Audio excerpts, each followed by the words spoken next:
రాష్ట్రంలో ఉన్నటువంటి రైతాంగం ఎదుర్కొన్నటువంటి సమస్యల పరిష్కారం కోసం ముఖ్యమంత్రి కార్యాలయానికి రైతుల రాయబారాన్ని నిర్వహించబోతా ఉన్నాం. ఈ సందర్భంగా రైతు సోదరులందరికీ విజ్ఞప్తి చేస్తూ ఉన్నాం.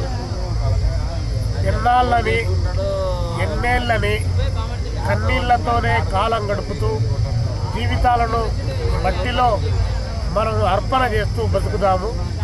మనకు కేంద్ర రాష్ట్ర ప్రభుత్వాలు ఇచ్చినటువంటి హామీల అమలు కోసం రైతన్నలందరూ కూడా పెద్ద ఎత్తున కదలి రావాలని చెప్పి 30 తారీఖు పిలుపునిస్తూ ఉన్నాం. రాష్ట్రంలో ఉన్నటువంటి కూటమి ప్రభుత్వం చాలా పెద్ద ఎత్తున రైతాంగానికి వాగ్దానాలు గుమ్మరించింది. మేము అధికారంలోకి వస్తే రైతుకు అన్నదాత సుఖీభావ అన్నటువంటి దాన్ని 20,000 రూపాయలు అందిస్తామని చెప్పి ప్రకటించారు. కానీ 2 సంవత్సరాలు పూర్తి చేసుకున్న ఈ ప్రభుత్వం కేవలం ఇచ్చింది 20,000 మాత్రమే. అదేవిధంగా మెంతా తుఫాన్లో నష్టపోయినటువంటి రైతాంగాన్ని ఆదుకోవడంలో ఒకవైపున వైఫల్యం, ఇంకొక వైపున ఇదే రాయలసీమ ప్రాంతంలో అనేక పంటలు నష్టపోయి అవి బత్తాయి తోటలు కానీ, చీనీ తోటలు కానీ, అదేవిధంగా దానిమ్మ తోటలు కానీ పూర్తిగా దెబ్బతినిపోయి ఎకరాకు 5 లక్షల రూపాయల నుంచి 8 లక్షల రూపాయలు నష్టం వచ్చి రైతులు ఆత్మహత్యలు ఆచరిస్తూ ఉంటే ఈ ప్రభుత్వాలు కనీసం రైతులు ఆదుకోవడానికి ఏమాత్రం కూడా చర్యలు తీసుకున్నట్టు పరిస్థితి. ఇంకోవైపున మొక్కజొన్న రైతాంగానికి గిట్టుబాటు ధర కల్పిస్తామని చెప్పేసి టన్నుకు 700 నుంచి 800 రూపాయలు తగ్గించి రైతాంగాన్ని వారి యొక్క ఆశలపైన నీళ్లు తల్లే పద్ధతిలో ఈ ప్రభుత్వం ప్రయత్నం చేస్తూ ఉంది. మరొక వైపున పొగాకు రైతులు చాలా పెద్ద ఎత్తున ఆందోళన కార్యక్రమం చేస్తూ ఉన్నారు. ఇటీవల గుంటూరులో ఉన్నటువంటి పొగాకు బోర్డును కూడా ముట్టడించడం జరిగింది. కేంద్ర ప్రభుత్వానికి రాష్ట్ర ప్రభుత్వం లేఖలు రాయడంతోనే సరిపోయింది తప్ప రైతాంగాన్ని ఆదుకున్నటువంటి పరిస్థితి లేదు. ఒకవైపున మొక్కజొన్న మొదలుకొని, పత్తి మొదలుకొని, మిరప మొదలుకొని, టమోటా పంటల వరకు చాలా పెద్ద ఎత్తున ఇబ్బంది పడుతూ ఉన్నారు.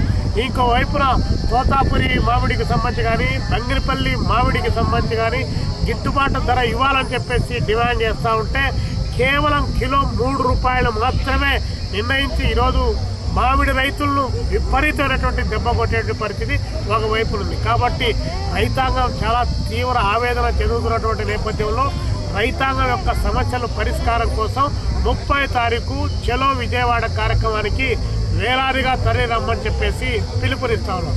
అదేవిధంగా కూటమి ప్రభుత్వానికి కూడా విజ్ఞప్తి చేస్తున్నాం. మీరు కేవలం వాగ్దానాలు చేయడం కాదు, రైతాంగాన్ని ఆదుకోవడానికి నిర్దిష్టమైనటువంటి చర్యలు ఏమైనా తీసుకున్నారా అని చెప్పి మేము అడుగుతా ఉన్నాం. ఈరోజు గంటకు 31 మంది రైతులు ఆత్మహత్య చేసుకుంటున్నారని చెప్పేసి నివేదికలు ఒకవైపు చెబుతూ ఉన్నాయి.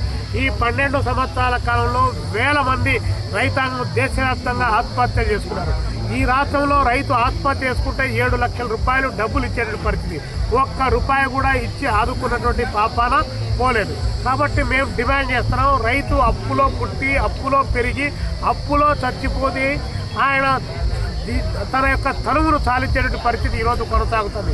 ఈ నేపథ్యంలో రాష్ట్ర ప్రభుత్వానికి మేము డిమాండ్ చేసేది కనీసం 1 టర్మ్ అయినా సరే 2 లక్షల రూపాయలు లోపు రుణాలు ఉన్నటువంటి రైతాంగానికి రద్దు చేయమని చెప్పి, రుణాలు రద్దు చేయమని చెప్పి మేము డిమాండ్ చేస్తే రైతు అప్పు రద్దు చేయమంటే మాత్రం రాష్ట్ర ఖజానా, కేంద్ర ఖజానా మాత్రం పాలకులు కనిపిస్తుంది.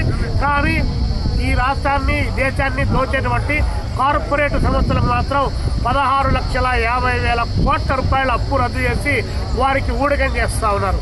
తినేటువంటి తిండి పెడుతున్నటువంటి, అదేవిధంగా ప్రజలందరికీ ఆహార భద్రతలు కల్పించేటువంటి రైతాంగాన్ని ఆదుకోవడానికి ప్రభుత్వానికి చేతులు రానటువంటి నేపథ్యంలో రైతాంగం నడుము బిగించి నాగలు చేతబట్టుకొని చెల్లకోల భుజాలు వేసుకొని విజయవాడ నగరానికి వచ్చి నిద్రపోతున్నటువంటి పాలక వర్గానికి, రైతుల యొక్క గావు కేకలు, చావు కేకలు వినిపించినటువంటి ఈ పాలక వర్గానికి మీ భుజం పైనటువంటి చెల్లకోలతో కొడితే బొడ్డు చుట్టూ వాతలు పడే పద్ధతిలో ఈ పోరాటం కొనసాగాలని చెప్పి, ఆ పోరాటంలో రైతుగా నువ్వు భాగస్వామి కమ్మని చెప్పి రైతాంగానికి పిలుపునిస్తా ఉన్నావు.